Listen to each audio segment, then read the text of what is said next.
I am going to be going over information on having a breast augmentation. For breast augmentation, I actually am having mine done in 2 days.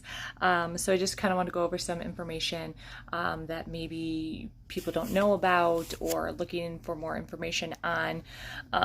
So I'm just going to start from the beginning, my experience, what I've been through, what I've found out so far, and then I'll have other videos updating through the process, like the recovery right after surgery and so forth. I had my consultation back in August. When I had the consultation, it was free. I called, set it up. I went in the day of the consultation. I had a whole bunch of questions ready to go to ask them.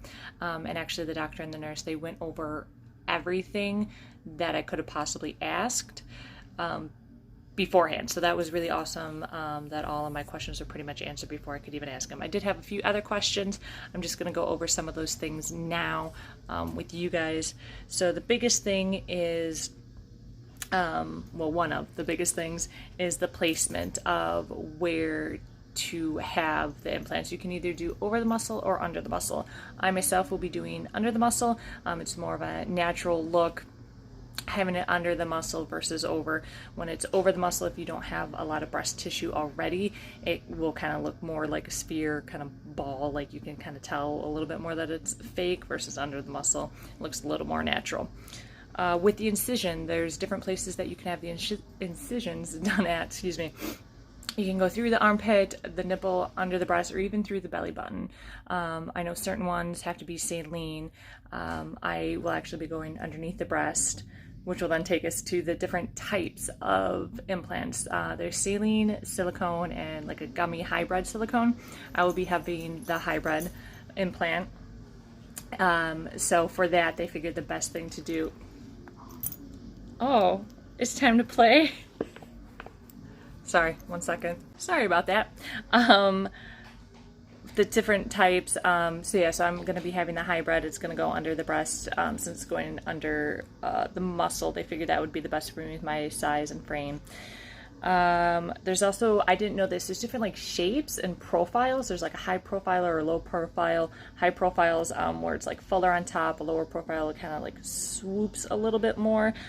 So I chose to have the high profile, so it just looks fuller and a little more natural. We talked about CCs, so if you've kind of done a little research, or even if you haven't, for the different breast sizes, they don't go off of what cup size. Okay, we're going to try again. So they don't go off of cup sizes, they go off of CCs. When I had my consultation, what they did is, going off of my frame, my size, how much breast tissue I don't have, they gave me 3 different sizes that they would suggest. So kind of like a small, medium, large, and each one of them I got to kind of hold up and see which size I liked. Between the small, medium to large, and between each one I didn't notice too much of a difference. There was more of a difference between what would have been like the smaller size and the large, but not horribly noticeable. And I always hear that people wish they would have gone larger. So I was like, okay, I'd rather do this larger one than the medium or the small or that. And I even asked, could I see the one size bigger, just to be sure in my mind, like, because I didn't want to get the larger size and be like, oh, I feel like I could have gone even bigger. So they did bring that one out, and that was just ridiculous. No, incredibly fake, just the size with my frame, it didn't look good at all. For my surgery, I don't quite know what CCs are going to be used. What they actually do is they order all 3 implants sizes, and then once I go into surgery, they see if they can get the first one in that I want. If that doesn't work, they go to the next one. If that one doesn't work, they go to the smaller one. So hopefully everything works and I get the size that I actually want, but they do that kind of just as a precaution. So I don't know yet what I'll be at, so definitely in a later video I will have the update with that for you. Cost-wise, it varies on region and doctor. For mine, I believe it was about $7,000, and I financed $5,000 of it, and I actually split it up. They had a financial program that they use, and then there's also Care Credit. So I did $2,500 on the Care Credit, $2,500 on the other one, and then the rest I just paid for out of my account. They did put $500 down at the time when I actually scheduled the surgery, and then they had me come in 2 weeks before that to pay the rest, and then also to go over anything else. And I asked to look at the implants again, answered a few more questions that I had, just more personal for my lifestyle and what I can and cannot do. They also, the awesome thing is when I had that appointment 2 weeks prior, is they gave me all of my prescriptions so I can get the medications ahead of time, so I don't have to worry about getting the prescriptions after I have the surgery and dealing with all of that. So that was really awesome. And surprisingly, the prescriptions really weren't that expensive. I think total it came to like $36. That was the pain pills, the antibiotics, and then they also gave me an anti-nausea, just because those two pills together, I guess, apparently can kind of make you sick. So they gave me all of those. I filled all three of them with the amounts for them. And yeah, I was surprised it was only $36. So that was a huge help there, which was awesome. Another awesome thing I found out when I went there 2 weeks before, the type of implants that I'm going with, they have like a rewards program. So I actually get some free services through the doctor I went through with getting these particular implants. I haven't decided what I want yet. So when I decide on that, I'll also let you guys know and let you know how that goes. But it was like free Botox, cool sculpting, or I think Skin Medica, if I recall, something like that. And I'm actually in between the cool sculpting and the Botox. So we'll see what I decide with those, because I'm kind of interested.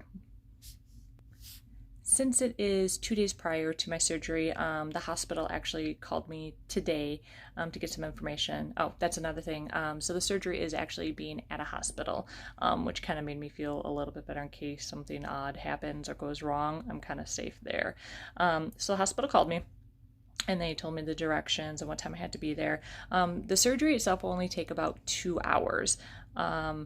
So I go in at like 10:30 in the morning. I'll be done with surgery at 12:30. I do have recovery time, and then I do have to still be at the hospital for some time. So they anticipate that I'll be able to leave by like 3:30. And I need to be there 2 hours before surgery. So I have to be there at 8:30, and I'll get to leave at 3:30. So we'll see how that goes. I'll update you guys on that too, what happens with that. But it was nice. They kind of gave me some more information, which I didn't know. I can't eat or drink anything after midnight. I do take birth control, and she said that was okay because I do take that in the morning. She's like, you can take that with a little bit of water. The weather here has been crazy, so my sinuses and allergies are all out of whack. So she did say it was also okay that I take just the over-the-counter allergy medicine that I take. So if my allergies are bothering me, I think I'm just going to take that the night before just to be on the safe side, just because my eyes are itching, the roof of my mouth itches, stuff draining down my throat is disgusting. So I don't want to be in the hospital with my chest in pain and then also have my head all like, ugh. Not looking forward to that. I want to avoid that. So I'll probably take that right before I go to bed that night before, because it's a 12-hour pill. They did suggest wear very loose, easy to fit clothing. So just things that I can throw on really quick, that are loose, that are comfy. So I did just get all that packed up, ready to go. She actually suggested no laying down when I'm done. She said when you lay down, if you lay down flat, it is really hard to get back up, that you need to have somebody help you. So she said the best thing to do is sit or kind of be at an incline. So that was good to know. She said brushing my teeth is okay in the morning, just no swallowing, which I don't swallow toothpaste or toothpaste water anyways. But another thing, they actually said no shaving, which I was surprised about because I figured I would just shower the morning of, just shave everything so I don't have to worry about it. And then I'd be good. But she actually said not to. I can shower, but not to shave, because they give you these wipes that you still have to wipe your body down with. And she said a lot of times when people shave and then they use the wipes, their skin gets really irritated and itchy and it kind of burns. So she actually suggested not to shave. So I'm not looking forward to that, because I know I'm not going to really be able to lift my arms to shave. So that's probably going to be kind of scary. We'll see. Maybe I'll update you on that. Definitely won't show you. Don't worry. I think that was pretty much everything. I did ask about a seatbelt going home. She suggested having pillows to bring with me to kind of have on the seatbelt, just in case. She even said to have pillows just in case there's any sudden like stopping or jerking, that I'm kind of just protecting that area, and it's more comfortable for me. So that was awesome too, to kind of know. Yeah, I think that's everything as of right now. That I can think of. Again, I'll probably do a video, probably not the day of, but maybe the day or two after surgery, kind of just do an update on what it was like, and then as I recover, we'll go through there. One of the biggest things that I have is concerns of working out, because I want to be able to work out still. I don't want to, I'm laying around all day for a few days. Like, I'm going to be bored. I know I'm going to end up eating. Horrible sweet tooth, big fatty. So I'm trying not to gain any weight in that process. So they did say that probably after like 2 weeks I can start working out again. Obviously no upper body. I can probably do some like on a treadmill and lower body. So as that kind of goes, I'll keep you guys updated with that, and how that works out for me. But that's it for now. Stay tuned for all my updates.